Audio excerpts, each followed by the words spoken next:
गांव के बाहर पुरानी हवेली के ठीक सामने रवि बेहोश पड़ा था। उसकी हालत देखकर कोई भी अंदाजा लगा सकता था कि कुछ भयानक हुआ है। धूप तेज थी, लेकिन रवि के चेहरे पर पसीना और डर साफ दिख रहा था। ऐसा लग रहा था जैसे उसने किसी भयानक चीज का सामना किया हो।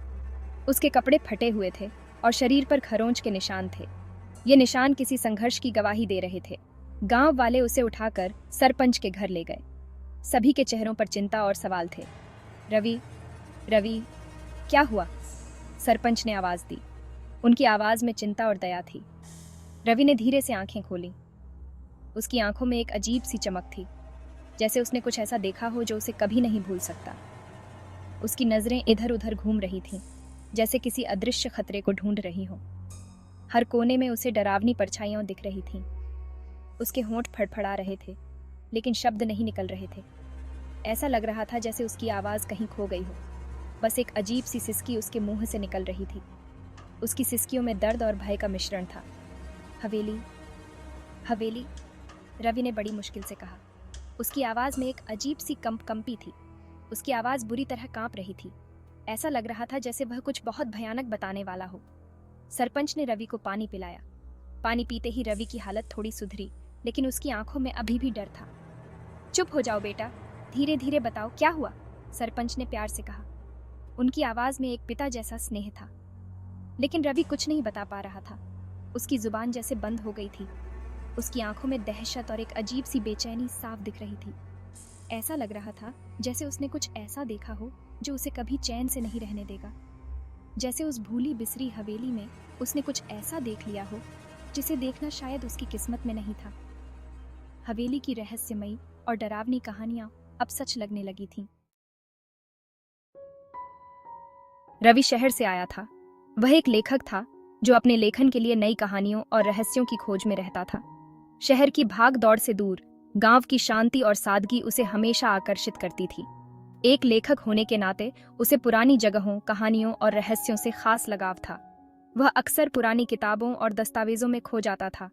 उन कहानियों को खोजता था जो समय के साथ धुंधली हो गई थीं। गांव आने का उसका मकसद था उस पुरानी हवेली के बारे में लिखना, जिसके बारे में उसने कई कहानियां सुनी थीं। यह हवेली गांव के इतिहास का एक महत्वपूर्ण हिस्सा थी और रवि इसे अपनी कहानी का केंद्र बनाना चाहता था। कहते थे कि हवेली में किसी जमाने में एक अमीर और रईस परिवार रहा करता था। यह परिवार गांव का सबसे प्रतिष्ठित परिवार था और उनकी हवेली गांव की शान थी। लेकिन एक रात अचानक सब कुछ बदल गया। हवेली में कुछ ऐसा हुआ जिसने सबको हैरान कर दिया। उस रात के बाद हवेली की चमक और रौनक गायब हो गई। परिवार गायब हो गया और हवेली वीरान हो गई। लोग कहते हैं कि उस रात कुछ भयानक हुआ था, लेकिन कोई नहीं जानता कि वास्तव में क्या हुआ। तब से यह माना जाता था कि हवेली भूतों और बुरी आत्माओं का घर बन गई है। गांव वाले हवेली के पास जाने से डरते थे और रात के समय तो कोई भी वहां जाने की हिम्मत नहीं करता था। गांव वालों ने रवि को हवेली के पास जाने से मना किया था। उन्होंने उसे कई कहानियां सुनाई जो हवेली की भूतिया छवि को और भी डरावना बनाती थीं। वो जगह शापित है बेटा, वहां मत जाओ, एक बुजुर्ग महिला ने उसे चेतावनी दी थी। उसकी आंखों में चिंता और डर साफ झलक रहा था। लेकिन रवि अपनी जिद और कहानी के प्रति दीवानगी में किसी की नहीं सुनी। उसे यकीन था कि वह इस रहस्य को सुलझा सकता है और एक अद्भुत कहानी लिख सकता है। उसे लगा था कि यह सब अंधविश्वास है। वह वैज्ञानिक दृष्टिकोण से सोचता था और भूत प्रेत की कहानियों पर विश्वास नहीं करता था। वह जानता था कि हवेली में कुछ राज छुपे हैं और वह उन्हें उजागर करना चाहता था। उसके लिए यह सिर्फ एक कहानी नहीं थी, बल्कि एक मिशन था। वह हवेली के हर कोने को खंगालना चाहता था, हर उस रहस्य को जानना चाहता था जो वहां छुपा हुआ था। हवेली गांव से थोड़ी दूर एक ऊंची पहाड़ी पर स्थित थी। यह हवेली कभी अपनी भव्यता और शान के लिए जानी जाती थी, लेकिन अब यह केवल एक खंडहर बनकर रह गई थी। वर्षों की उपेक्षा और देखभाल के अभाव ने इसे एक खंडहर में बदल दिया था। हवेली की दीवारें अब जर्जर हो चुकी थीं और उसकी भव्यता केवल कहानियों में ही रह गई थी। दीवारें टूट रही थीं, छत कई जगहों से गिर चुकी थी और खिड़कियों के शीशे चकनाचूर हो चुके थे। हवेली की हालत देखकर ऐसा लगता था मानो समय ने इसे निगल लिया हो। चारों ओर सन्नाटा पसरा हुआ था, सिवाय हवा के सन्नाटे को चीरती हुई आवाज के। ये सन्नाटा और हवेली की वीरानी एक अजीब सा डर पैदा कर रही थी। रवि ने हिम्मत जुटाकर हवेली के अंदर कदम रखा। उसके दिल की धड़कनें तेज हो गईं, लेकिन उसकी जिज्ञासा उसे आगे बढ़ने से रोक नहीं सकी। अंदर का नज़ारा और भी भयावह था। हर कोने में अंधेरा और सन्नाटा था, जो हवेली की भूतिया कहानियों को सच साबित कर रहा था। धूल और मकड़ी के जालों ने हर चीज को ढंक रखा था। ऐसा लग रहा था मानो यहाँ वर्षों से कोई नहीं आया हो। फर्नीचर टूटा हुआ था और दीवारों पर लगे चित्र फीके पड़ चुके थे।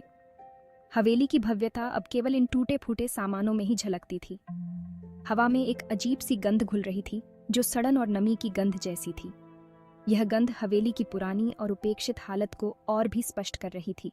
उसे एक पुरानी डायरी मिली, जिसके पन्ने पीले और फटे हुए थे। यह डायरी हवेली के रहस्यों को उजागर करने वाली थी।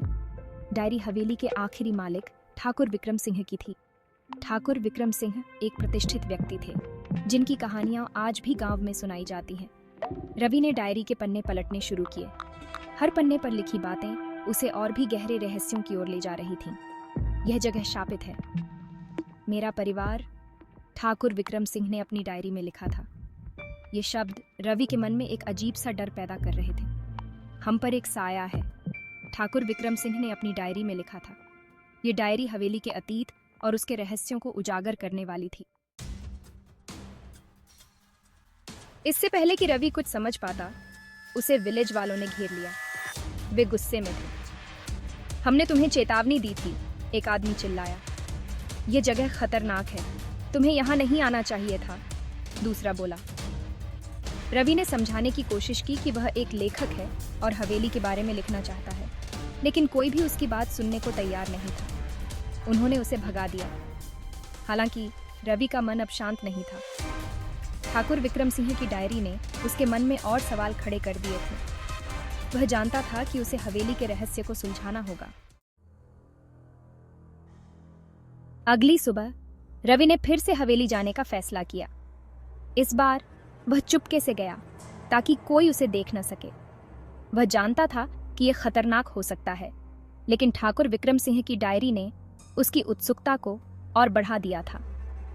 हवेली के अंदर का माहौल पहले से भी ज्यादा भयावह था। धूप अंदर तक नहीं पहुंच पा रही थी, जिससे हर जगह अंधेरा छाया हुआ था। हवा में एक अजीब सी सन्नाटा था, जो रवि के कानों को चुभ रहा था। वह धीरे धीरे आगे बढ़ा। उसे हर आहट पर डर लग रहा था। वह जानता था कि वह अकेला नहीं है। अचानक उसे एक आवाज सुनाई दी। यह एक धीमी भारी आवाज थी, जैसे कोई फुसफुसा रहा हो।